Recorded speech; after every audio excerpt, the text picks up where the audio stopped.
Nestled high in the Rocky Mountains of Colorado is the tiny mountain town of Silverton. Now, Silverton is known for the splendor of its scenery and, of course, for its great trout fishing. But what got people to come up here in the first place is the rich silver deposits laying deep inside them tall mountains. Of course, silver is downright heavy, and moving all that valuable rock down out of the mountains meant that railroads would have to be built. These were tiny little railroads that had to haul heavy loads down steep hills and around sharp curves, and so most of these railroads are built on narrow gauge track, with only 3 feet between the rails. Colorado's little railroads have captured the hearts of thousands of people, and today folks come from all over the world to see what's left and ride on some of the surviving equipment. In fact, some people like narrow gauge railroads so much that they get together every year and have a convention just for narrow gauge railroad fans. In September of 1986, over 1,000 of these people got together and had their convention in Denver, Colorado, and for 1 week special trains were run all over the state for these people to ride on. Probably the best known Colorado narrow gauge line is the Durango and Silverton. The line was in operation to the convention, and although no special trains were run, a lot of goers took a day and rode the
Trains lay over in Silverton for a while before returning to Durango, and this gives folks a chance to walk around and see this wonderful old mining town. Silverton once had 4 narrow-gauge railroads serving it, but only the Durango and Silverton, which was originally part of the Denver and Rio Grande Western, still survives today. This area around Silverton is a patchwork of old mines and stamp mills, and the convention goers had a great time exploring this wonderful old town before catching the train back to Durango.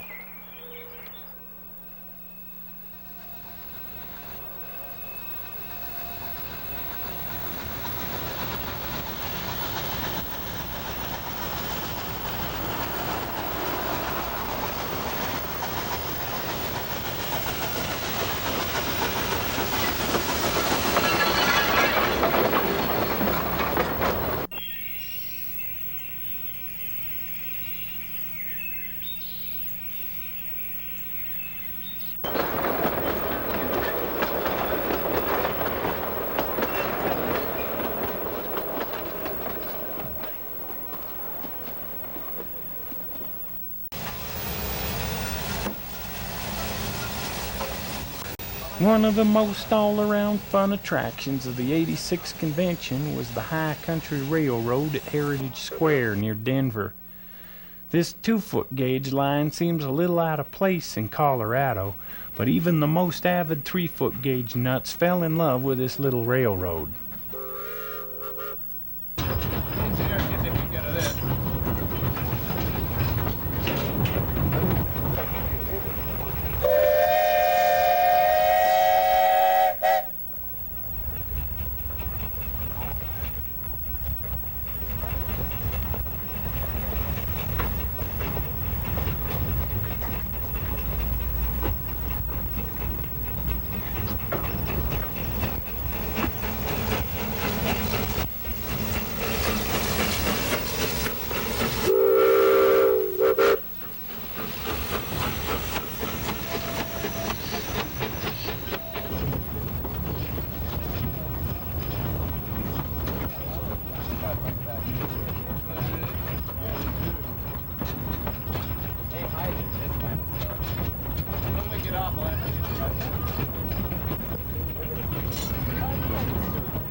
The favorite attraction of the High Country Railroad was this little 2-foot shay.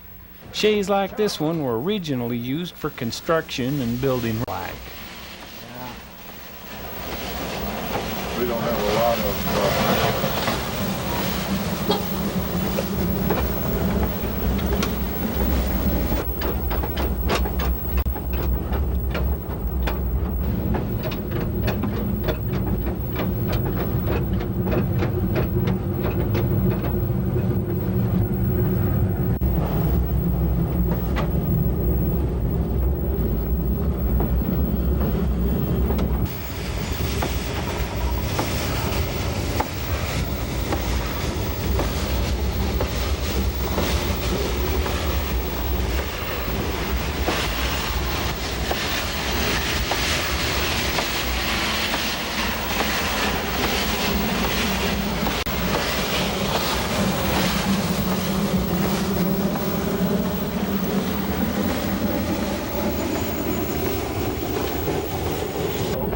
I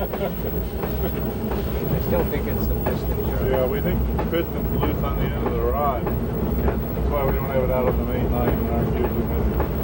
Home line. Yeah. Hey, what?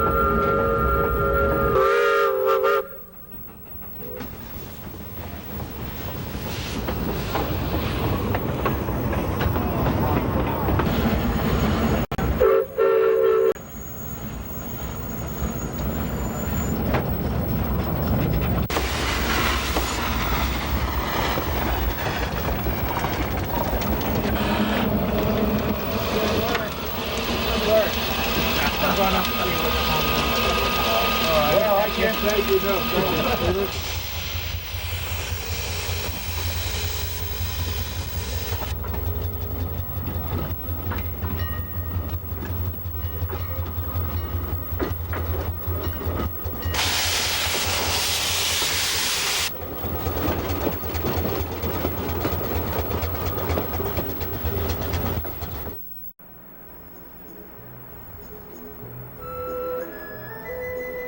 Most convention goers also took time to drive up Clear Creek Canyon to the Georgetown Loop. Although the line had been shut down for the season, the convention organizers had talked the railroad management into running some special diesel trains for one day. The line normally runs steam engines, but this time of year they're all either put away or torn down in the shop. The Georgetown Loop was originally part of the Colorado and Southern and was famous for its high bridge that looped the track over itself in order to gain altitude. The track was torn out and scrapped and the bridge torn down when the Colorado and Southern abandoned the line in 1941. But in 1983 the track was relaid and the bridge was rebuilt.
Colorado and Southern, originally the Colorado Central, has the distinction of having been the very first western mountain narrow gauge. The first 3-foot tracks ever laid in the Rocky Mountains were put down in Clear Creek Canyon in 1869, not 20 miles from this spot near the small town of Golden, which is also the site of the Colorado Railroad Museum.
The Colorado Railroad Museum had steam up on number 346, an ex-Rio Grande C-19 class consolidation, originally numbered 406 and called the Cumbres, and they were given rides to the convention goers. The museum also had Rio Grande Southern Whirk Goose number 6 fired up. These strange rail truck conversions were given the nickname Galloping Goose because of the funny way the back end of the thing bounces up and down as it moves down the track.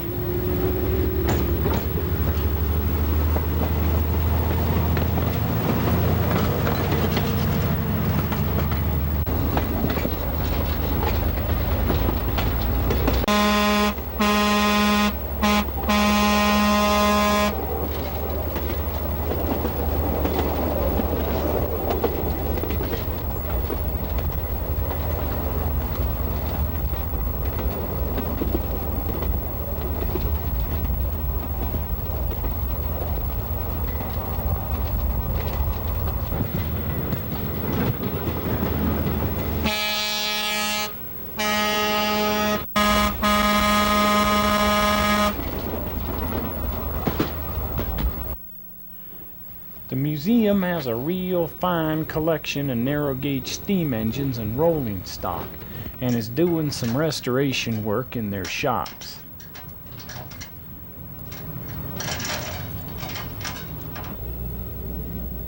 One of the engines on static display is Rio Grande Southern number 20. Number 20 is an ex-Florence and Cripple Creek 10-wheeler. The Rio Grande Southern was built by Otto Mears in 1890 to bring the rich silver ore and concentrates out of the area around Telluride and Rico. Number 20 here used to pull heavy little trains through the Ophir Loop and over Lizard Head Pass.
The day starts early on the Cumbres and Toltec, the longest of the surviving Colorado narrow gauge line. In a few hours, this engine will leave Chama, New Mexico and head up Cumbres Pass on the trip to Antonito, Colorado. The Cumbres and Toltec used to be part of the Rio Grande Western line to Silverton. Today, the railroad is owned by the states of New Mexico and Colorado and is operated as a tourist line. This line is a favorite of narrow gauge fans because it's been preserved looking very much like it did when it was a part of the Rio Grande. They even have a lot of the freight equipment that used to run on the line, and the railroad keeps it in good repair and even runs it now and then. Of course, the fact that this line runs through some of the finest scenery in this part of the world sure hasn't hurt its popularity none.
At the same time the train is leaving Chama, another train is getting ready at Antonito to head back over the pass to Chama.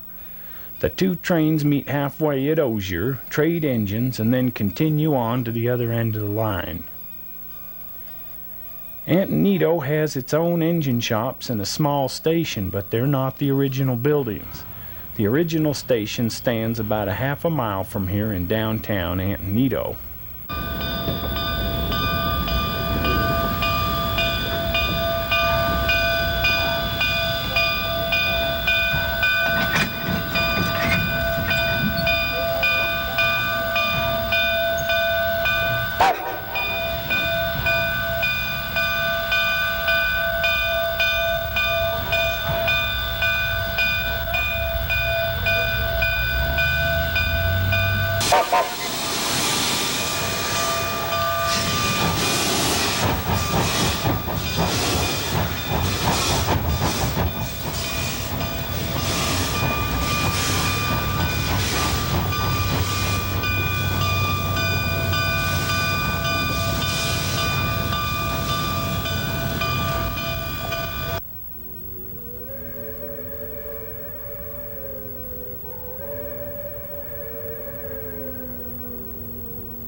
In the morning, the two trains will head back, but tomorrow these majestic canyons will also echo to the sound of twin whistles and out-of-sync drivers as convention goers ride a mixed freight as it's double-headed up Cumbres Pass.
At Cumbres, the helper engine was cut out and sent back down the hill to Chama. The long trainload of rail fans would have no trouble gliding down the other side of the hill with only one engine.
At Bighorn, the passenger cars were cut out and the rest of the train was turned on the Y. The passenger cars were put back on and soon everyone was headed back toward Chama.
At Toltec siding, the mixed freight met the train coming up from Chama and took the siding to let it pass.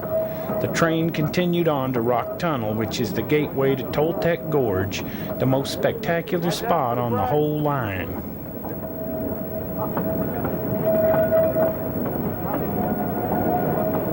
Three in the gun.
Well, the convention ended and everybody went home. Most of the people left with some good memories and maybe about 1,000 pictures of their favorite railroad. Everyone had the chance to ride a lot of narrow gauge trains and see some fantastic scenery.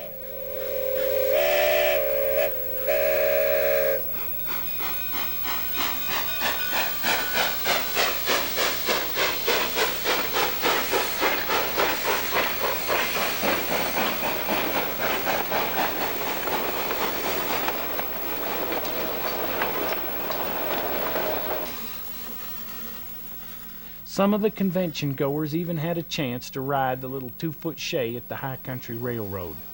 I wonder if the railroad ever got this thing away from these guys.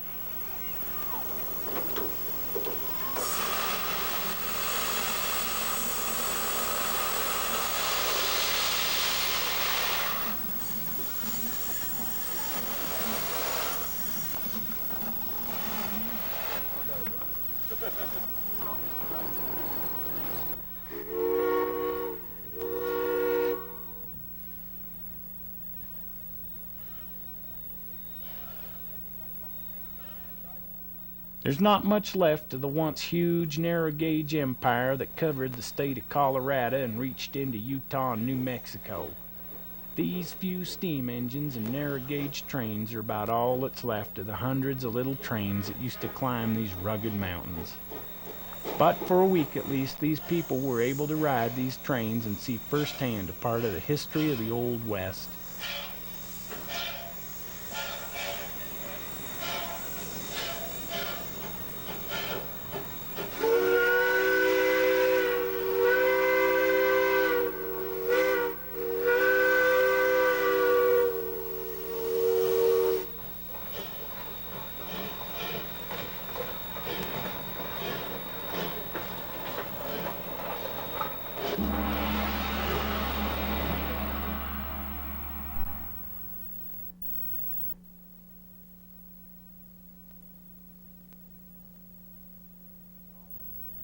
The Honorable Studios of Madam Wu are pleased to present these scenes from their other humble rail videos. The Ghost Train of Old Ely tells the story of the Nevada Northern. Relive the early days of the Nevada mining camps and see Nevada Northern number 40, the legendary Baldwin 10-wheeler built in 1910 pulling turn-of-the-century passenger cars, all in perfect original condition. Journey up Robinson Canyon to Copper Flat in the mining district of Ruth. Tour the roundhouse and dispatcher's office and see the car barn where number 40 and the passenger cars were hidden for almost 40 years.